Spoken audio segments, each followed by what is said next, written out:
진정한 하수가 되는 길, 여기에 있습니다. 안녕하십니까.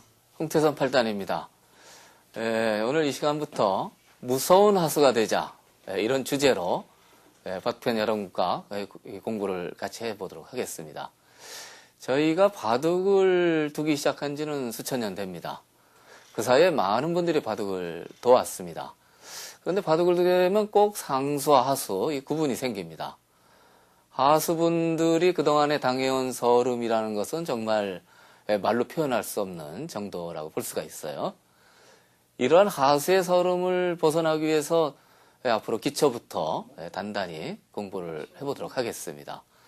특히 상수들이 하수들이 여러 곳에 이렇게 지켜놓은 곳에 들어와서 마음껏 휘젓고 살아버리는 경우가 있습니다. 이런 경우에 하수들의 낙담은 정말 대단합니다. 근데 문제는 그렇게 한 이후에 무리가 아니냐, 이런 식으로 하수가 혹시 항의라도 하려면은 상수들이 항상 하수들이 뭘 아냐, 뭐 이런 식으로 하수를 아주 무시하는 그런 일이 많이 있습니다. 이런 서름을 극복하기 위해서는 다시금 이 기초부터 단단히 익혀서 또 거기에 대한 또 응용을 또 가미를 해서 앞으로 정말 상수들이 무서워하는 그런 하수가 되시도록 기대를 하고 있습니다. 제일 먼저 오늘 첫 시간 우선 3-3 침입에 대해서 알아보도록 하겠습니다. 이 3-3이 가장 아주 골치 아픈 곳이죠. 이러한 3-3 침입에 대해서 확실한 변화를 익혀둔다면 앞으로 상수와 바둑을 둘 때 대단히 유익하리라 생각이 됩니다.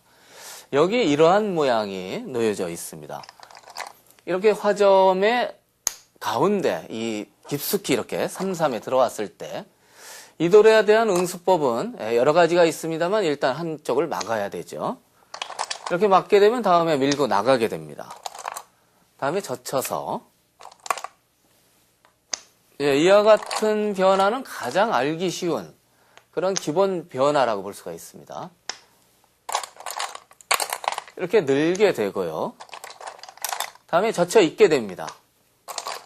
이렇게 젖혀 이어서 하나의 변화가 완성이 되게 됩니다. 이 변화는 귀에서 백이 선수로 살고 흙은 두터운 외세를 차지해서 부분적으로는 전혀 흙이 불만이 없습니다. 한 가지 가장 기본적인 변화를 보여드렸는데요. 여기서 변화가 한 가지 더 있습니다. 이렇게 늘게 되면은 밀고 나와서 이쪽이 파괴가 되기 때문에 여기서 강력하게 2단 젖힘하는 이런 수를 생각할 수가 있습니다.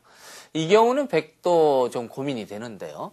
만약에 백이 이렇게 후퇴를 해준다면 바로 이어서 이것은 흙이 이쪽에 집이 됐기 때문에 상당히 아까 그 기본 변화보다는 유리한 결과가 됩니다. 다음에 젖혀 이어서 살게 되는데요. 이렇게 되면 백도 좀 기분이 나쁘기 때문에 여기서 백은 보통 이렇게 반격을 하게 됩니다. 잊고 이 한 점을 잡게 되는데요. 이렇게 잡으면 흙은 이쪽을 끊어서 귀에 2점을 이렇게 단수를 쳐서 잡게 됩니다. 이 2점은 나가도 바로 막아서 잡힌 결과가 되죠. 이 결과는 지금 흙이 귀의 집을 다 차지하고 백에게는 빵 때림을 허용했습니다. 이렇게 빵 때림을 허용한 위력은 상당히 크지만 다음에 이렇게 밀어 올린다면 계속해서 흙이 이렇게 응수를 해서요. 지금 젖혀가는데 계속 이렇게 쭉쭉 늘어두면은 이 돌과 호응해서 이쪽 집이 굉장히 크게 불어난다는 것을 알 수가 있습니다. 이러한 변화는 역시 2단 젖힘이라는 강력한 수를 썼기 때문에 또 이러한 변화가 나타나게 됩니다. 이러한 변화도 역시 기본 변화의 하나라고 볼 수가 있습니다. 백의 입장에서는 이렇게 귀의 실리를 허용하는 것은 상당히 불만이 될 수 있습니다. 그렇게 된다면 결국 백으로서는 지금 2단 젖힘했을 때 이렇게 하나 끊어두고 이 돌을 잡지 못하고 후퇴해야 된다는 얘기인데요. 역시 이 돌을 못 잡는다면 축으로 먼다든지 늘어서 다음 젖히는 이 변화까지는 흙이 대단히 강력하게 백을 압박했다 이렇게 볼 수가 있습니다. 아까 처음에 보여드린 변화보다는 상당히 흑세가 더 두터워졌다는 것을 알 수가 있습니다. 이런 기본 변화를 잘 기억해 두신다면은 상수와 바둑을 둘 때 상당히 유용하게 이렇게 활용을 하실 수 있으리라 생각이 됩니다. 다음에 한 가지 변화를 더 생각을 할 수가 있습니다. 여기서 2단 저침 해가지고 백이 이렇게 한 점을 잡았는데요. 이쪽을 끊어서 귀를 잡는 수만 항상 기억을 하시면 안 되고요. 한 가지만 더 생각을 해보겠습니다. 부분적으로 이쪽 귀를 잡는 것은 후수가 될 수 있는데 이 바둑에서 좀 더 중요한 자리가 있을 때는 선수를 잡기 위해서 이렇게 단수를 치는 경우도 있습니다. 이렇게 단수를 치는 경우에는 백이 때리고 이렇게 단수를 치게 됩니다. 물론 이 패가 좀 골치 아프긴 하지만 보통 있는 게 정수고요. 여기까지 선수를 하고 손을 빼서 다른 큰 자리, 예를 들자면 이쪽에 또 큰 자리가 있다든지 또 이쪽에 좋은 자리가 있으면은 선수를 뽑는 변화로서 아주 유력한 그런 변화라고 볼 수가 있습니다.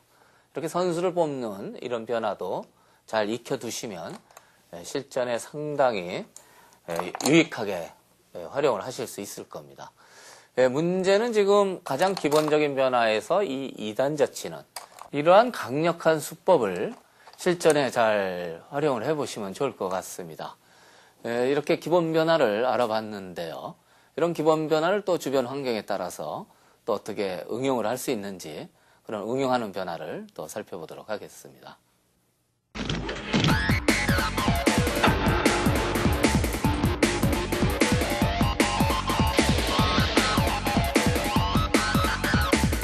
응용 변화. 지금 주변의 여러 가지 환경에 따라서 기본 정석형을 응용을 해보도록 하겠습니다. 지금 바둑판의 이쪽에 좌상기에 이런 정석형이 하나 놓여져 있습니다. 아무것도 없을 때 3-3 들어간 경우하고는 좀 차이가 생기게 됩니다. 이 경우에 3-3 침입을 하면 여기서 조금 생각을 해야 됩니다. 일단 이쪽으로 막는 것은 방향이 틀린 방향으로 생각하시면 좋겠습니다. 이렇게 막아서 이쪽을 젖혀도 이 경우에는 지금 흑세가 백이 이쪽에 놓여져 있는 쪽으로 흑세가 발전을 하게 됩니다. 그래서 이쪽으로 막아서는 이쪽에 집을 크게 만들기는 좀 어렵겠죠. 그래서 이쪽으로 막는 방향은 지금 좋은 방향이 안 되겠고요. 이렇게 들어왔을 때는 역시 아군이 있는 이런 기착점이 있는 이쪽으로 막는 게 올바른 방향으로 볼 수가 있습니다. 아까 얘기해드린 대로 이렇게 젖히게 되는데요. 여기서 문제죠. 여기서 느는 수와 젖히는 수 두 가지 수를 설명을 해드렸는데요. 어느 수가 좋을까요? 여기서 일단 늘게 되면은 계속 밀어서 아까 보신 대로 이제 젖혀 있는 그런 정석형이 되는데, 물론 이 형태도 하나의 변화로서 훌륭하긴 합니다. 그러나 이쪽에 백돌이 놓여져 있어서 이 돌의 발전이 더 이상 안 되는 게 한 가지 단점으로 볼 수가 있습니다. 그렇기 때문에 이 경우에는 이렇게 느는 수보다는 2단 저침을 하는 수가 아주 강력한 수라고 볼 수가 있습니다. 이렇게 2단 저침을 하게 되면 백의 응수는 역시 끊어서 바꿔치기를 해야 되는데요. 이렇게 바꿔쳐서 지금 귀를 차지하게 되면 지금 이 빵 때림은 생각보다 위력이 약하죠. 이쪽에 돌이 있습니다만 전체적으로 위치가 3선 이하로 얕지 않습니까? 큰 집이 되지가 않고요. 계속해서 이제 밀어 올려야 되는데요. 만일 이 밀어 올리는 수를 소홀히 하면 거꾸로 반대로 흙이 이렇게 밀어가게 됩니다.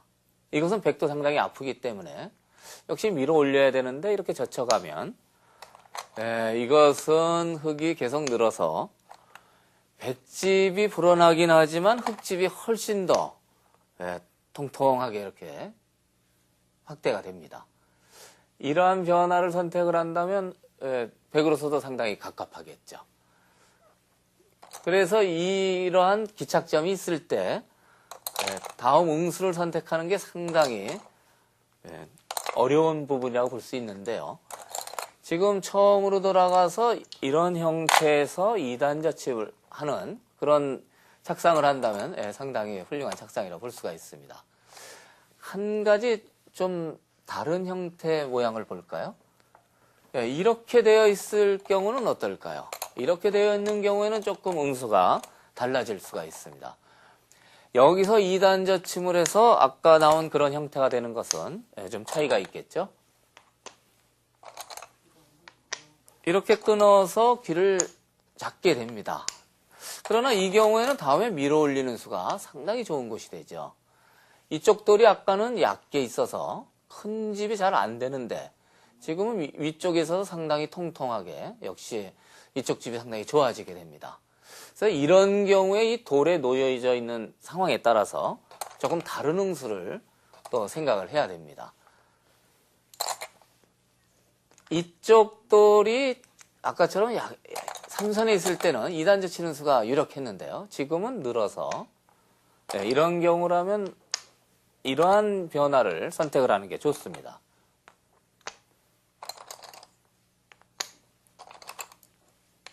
여기까지 변화가 완성이 되는데요. 이 돌이 놓여져 있어서 다음에 이쪽에 좀 허술한 그런 이런 부분에 침입도 노릴 수가 있고 또 이 돌을 상당히 위협을 할 수가 있습니다.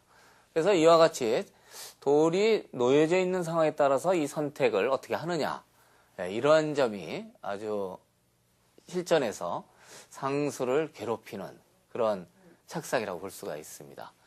그래서 이제 이러한 착상을 주변 환경에 따라서 어떻게 하느냐 이런 점이 하수로서는 하수 탈출을 하는데 상당히 중요한 그런 점이라 하겠습니다.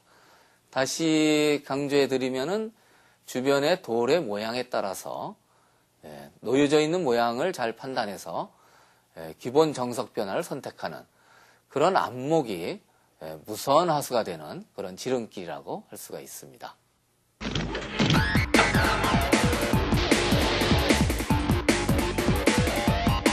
우리 눈에 맹점이라는 것이 있습니다. 분명히 눈에 비치는데 안 보이는 그런 점이 있다고 그러죠. 바둑에서도 이제 그러한 점이 있습니다. 분명히 눈으로 보고 있는데 실수를 저지르는 그런 경우가 많이 있거든요. 이러한 맹점을 잘 진단해서 그 맹점을 없애는 그런 연구를 좀 해보도록 하겠습니다. 지금 이쪽을 일단 보시면요. 아주 간단한 형태입니다. 지금 흙이 먼저 둬서 이와 같이 이쪽을 단수를 치면 이 두 점을 쉽게 잡을 수가 있는 그런 형태인데요. 여기서 이쪽으로 두는 경우가 있을 수 있습니다. 그런 수를 누가 두겠냐? 이렇게 지금 생각하시는 분이 많겠지만 사실 이 모양이 간단하기 때문에 이런 수는 절대 안 둘 겁니다. 그러나 이 모양이 조금 복잡해지면 이러한 빈 삼각을 둬서 스스로 잡히는 이런 자충수를 두는 경우가 실전에 많이 볼 수가 있습니다. 이쪽에 이러한 형태를 한번 살펴보시기 바랍니다. 지금 이 형태는 지금 수상전의 형태입니다. 흑석점과 백넉점이 수상전의 형태를 하고 있습니다만 지금 흑이 이렇게 먼저 들어가서 백이 막을 때 이 젖히는 것은 한 수 부족이 되죠. 바로 단수를 쳐서 잡히게 됩니다. 이러한 것이 실전에 아주 많이 볼 수 있는 그런 맹점이라고 볼 수가 있습니다. 여기서 조금만 시야를 돌려보면 아주 좋은 수를 발견할 수가 있습니다. 과연 그 수는 어떠한 수일까요? 여기서는 이렇게 젖혀서 백의 수를 줄이는 그 수가 아주 좋은 수입니다. 이쪽을 메워가서는 바로 단수가 돼서 백이 잡히는 결과가 되죠. 백으로서는 일단 막는 수를 생각해야 되겠는데요. 이때 단수를 치는 게 아주 좋은 수입니다. 백이 이을 수가 없죠? 다음에 때려야 되는데요. 계속 단수를 쳐서 흑이 수가 빠르게 되죠. 젖히게 되면 백으로서는 상당히 아주 난처한 상황에 처하는데요. 막는 수는 안 됐기 때문에 이어보겠습니다. 이었을 때도 여기서 중요한 사실이 있어요. 지금 이런 곳에 들어가는 것은 바로 자충수가 돼서 죽게 되죠. 그러나 여기까지 이어지면 이 수는 누구나 발견할 수 있는 수라고 볼 수가 있습니다. 바로 젖혀서 백이 응수하더라도 한 수 빠르게 되는 결과가 됩니다. 이렇게 젖히는 수는 실전에서 조금 연구를 해야 발견할 수 있는 수인데요. 사실 바둑을 두다 보면은 그대로 이렇게 들어가는 경우가 상당히 많이 있습니다.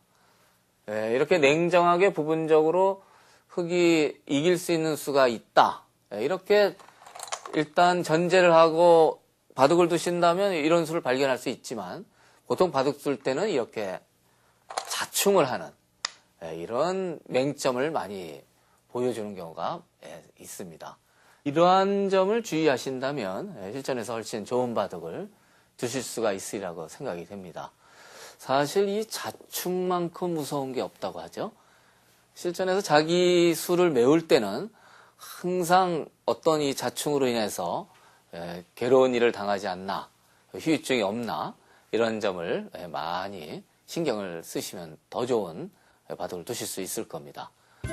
무서운 하수가 되려면은 오늘 제가 설명해드린 기초 또는 응용하는 변화를 실전에 잘 기억하셔서 활용하시면 효과가 상당히 좋으리라고 기대를 합니다. 그럼 오늘 시간은 여기서 마치고 다음 시간에 찾아뵙겠습니다. 안녕히 계십시오.